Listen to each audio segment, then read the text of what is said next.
dosta tog je snimilo u smog, a ostao je fakt. Većinu tog nije za sam, većinu tog je jak.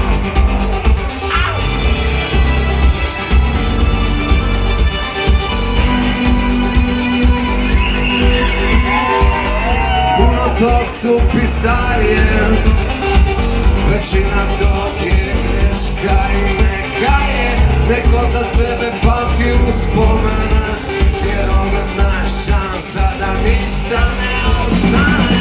One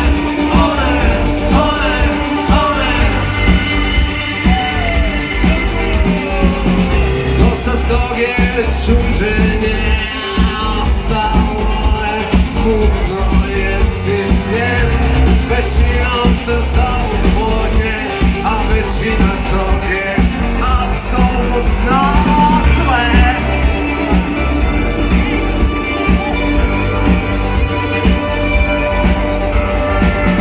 Puno tog je patetika, između ostalog to da si ikad bio njen.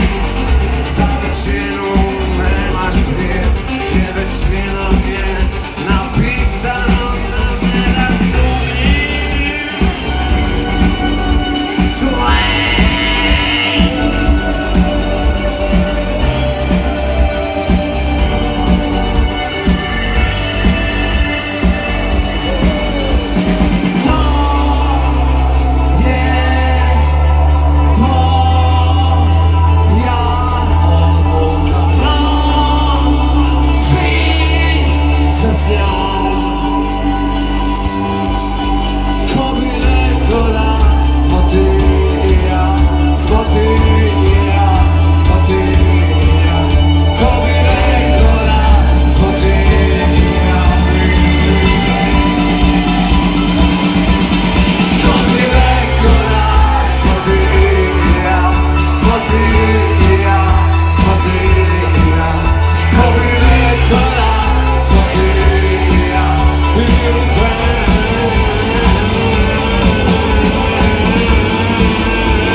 Tu čemu je klik,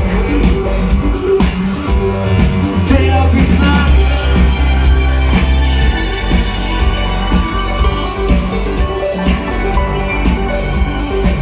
Većinu tog se svodi na pikoman. Uzalud se trudiš da zaboraviš.